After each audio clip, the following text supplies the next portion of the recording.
हमके होई ना परसनिया रनिया धीर धरा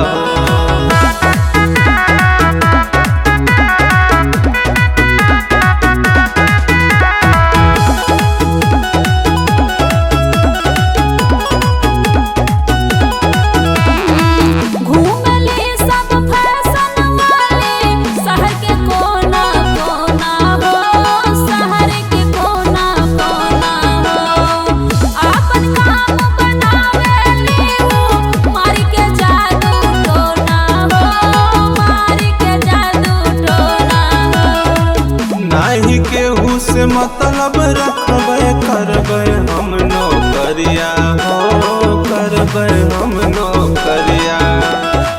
बहरी नहीं घूमबे रहबे ऑफिस के भीतरिया हो ऑफिस के भीतरिया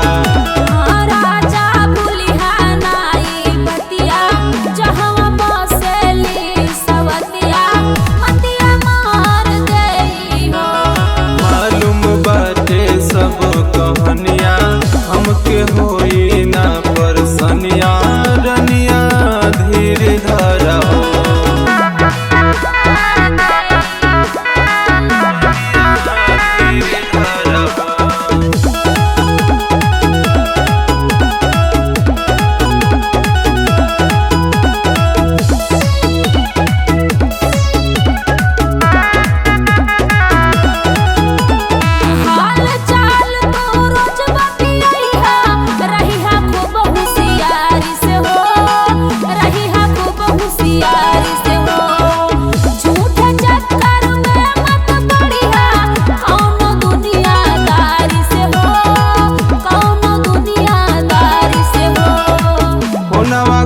के तोहा से रानी रोजे हम बतियाइब हो